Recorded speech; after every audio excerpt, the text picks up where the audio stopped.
Our next guest, a very talented actor, writer, filmmaker, and Tony winner. You know, as the original star of Hedwig and the Angry Inch, as well as shows like Shrill and Joe vs. Carol. He's starring in Oh, Mary at the Lyceum Theater on Broadway. Please welcome to the show my friend John Cameron Mitchell, everybody.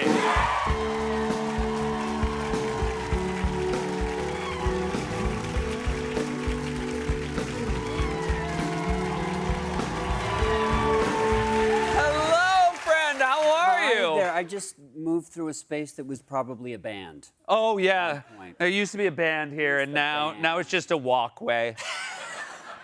Now, this is very exciting. This is an 11-year gap between Broadway shows for you. Yes. You were doing Hedwig on Broadway 11 years ago, and now you were doing Oh, Mary. And how is the return to the Broadway grind treating you?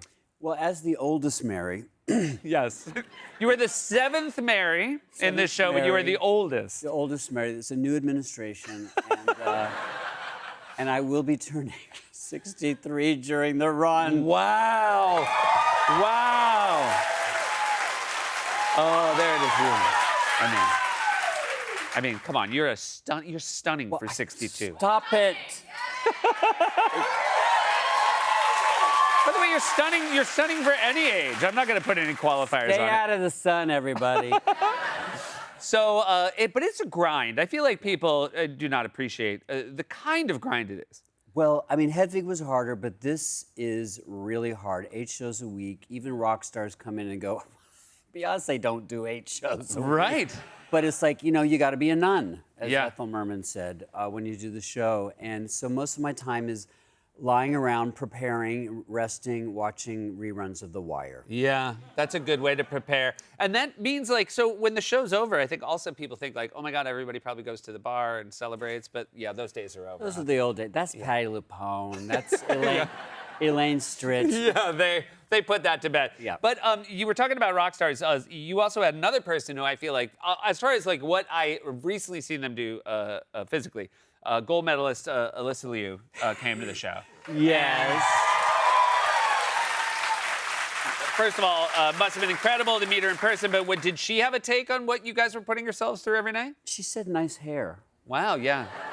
It is nice hair. You Right. and her, I feel like, you both see it as as basically a palette. A palette, a frame Yeah. to our talent. But, you know, she doesn't do 8 shows either. Yeah, that's good. You know what? It's time to take her off her high horse. This is, we mentioned, you're the 7th Mary, this incredible show written and originated by Cole Escola. You play Mary Todd Lincoln. That's the face of an active alcoholic right there. You are a frustrated cabaret star, and it's really, how did you approach the role, especially knowing that others had approached it? Well, I saw Jinx Monsoon who I know is on Yes. here and is an old friend who also played Hedwig, and I realized it could be done in different ways. So you don't want to do exactly the same as the great Cole Escola. So Sam, the director, really allowed me to make it my own, and my version was that she's kind of self-schooled. She's homeschooled in a finishing school, and she's failed miserably. Yeah. And so she has pretensions of fanciness and then just falls in through the cracks. She's a self-taught idiot. She's a self-taught, active alcoholic, well-elocuted nitwit. And then I'm just going, thinking back to the things that, not to date you, but there was something called Carol Burnett. There was, course. Right? And I thought, There's a real, a Carol Burnett, a color to this show and costumes. Yes. And the shtick, the full pratfalls, Madeline Kahn was my comedy idol of all time. Yeah. As good as it gets. And I actually, I asked her to be in the Hedwig film, and she was sick at the time, and God bless Madeline Kahn. But she also had this weird comic thing. It's like, what's the least you can do to get the biggest laugh? Right. And for her, it would be one eyebrow, one tiny, whereas someone else would be, trying to get that laugh. And it's like, I like the minimal absurdity. And I do the same with Mary.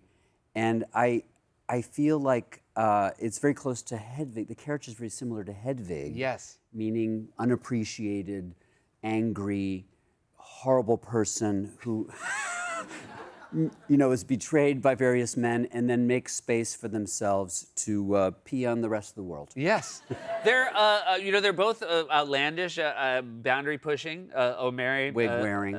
Yes.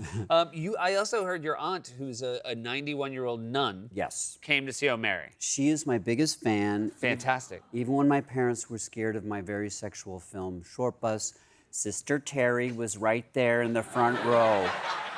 And I was like, Terry, don't go see this. She goes, no, Johnny, if your parents are not there for you, I'm going to. And she showed up. I know.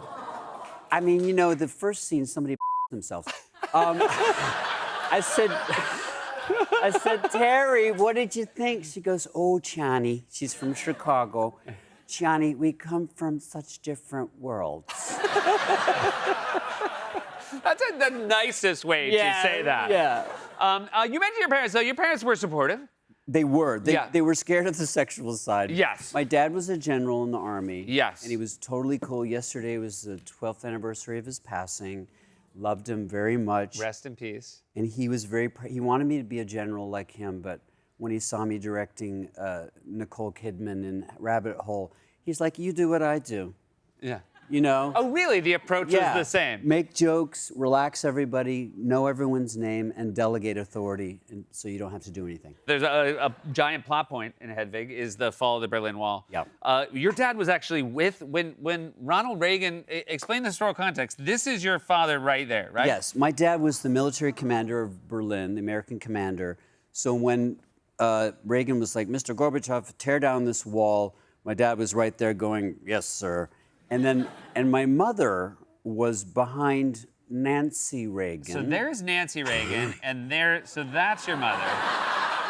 And my mother's joke, she was very funny. She's like, well, Gorbachev, all that, tear down the wall. But I was pretty much, Nancy, tear down this hair. It is very unkind. It also, it looks like, she looks like the shadow of Nancy Reagan. Hedwig. She never cast a shadow. Go ahead. This is 25 years, yes. Hedwig, yes. the film, and it was originally an off-Broadway show, and then, of course, years later, it did find its way to Broadway. Yes. And they weren't ready for us. It was too radical. So this is, and by the way, it's not a million years ago. It's just late '90s. But the show, would you say, was the show too gay for Broadway? It was too queer. It was also the punk rock, which wasn't on Broadway. Drag wasn't really on Broadway at the time, even though there's nothing more Broadway than drag. Of course. And now we know every drag queen from Drag Race is now on Broadway. Yeah. But at the time, we did it knowing that we were not going to really make any money on Broadway or even the film. It would never be up for an Oscar at that time because it was a kind of homophobic, vibe. But it freed us to make something we wanted to make, so we didn't change it to be more mainstream. Right. So it was more itself, and people had to come to us rather than us going to them. And now it's opened in mainland China. That's amazing. It's all over the world now, and I can go to any city, country, and meet fans and people who have played Hedwig, and I've done that in Thailand, Korea, Japan, Australia, and now Shanghai. I was like, have they read it? It's about someone escaping communism. It speaks to how good it is, how good the music is. They're like, yes. We don't care. And the 25th anniversary. 25th anniversary, which is amazing in its own right, but this is even more exciting. You're doing a movie tour that you're going to be touring with the film. I am. And doing a Q&A with people so they can come watch the film. And are you active during the showing of the movie? Sometimes I do a stoned director's commentary. Like live with the movie? Live on the side of the stage with a mic and an edible or a glass of wine. And then I'm like, hey, look at that. Look at the hair coming out of my nose. I forgot about that. We have something in common. Well, a couple things. We're both graduates of Northwestern University. And we learned our trade. We learned our trade. Genuinely, look, I did the improv troupe. You did the improv troupe. It's called Meow. Yep. It's certainly there. It's very well regarded. Yep. And it was life-changing for me. Yep. But I wanted it very badly the minute I saw it. You kind of had to be dragged into it. I was scared. I was more of a classical actor who refused. Line. I would never improvise. It was all of the sacredness of the word. And our friend, Eric Gilliland, who is showrunner of Roseanne and mentor to Cola Scola, too, who mentor to many. Mentor to many, including me, because he said, I want you to do the improv comedy show. And I'm like, well, I couldn't possibly. I'm more of a classical person. And I did an audition. I refused, and he cast me anyway. Yeah. And forced me to improvise, which led me to the sad and non-lucrative jobs like Hedwig, where I did get to improvise and loosen up and become a better person. So Eric, who sadly passed about 1.5 years ago, that's the last time I saw you at his memorial, and he was a very beloved person, Eric Gilliland. Yeah. Remember that name. And he laid he put himself into a lot of people who are making great work today. So we're very lucky for that. Very much so. It's great to see you. Congrats Thank on you. your run. It's great to have you back on Broadway. Thank you. John Cameron Mitchell, everybody. O'Mara is playing at the Lyceum Theater on Broadway.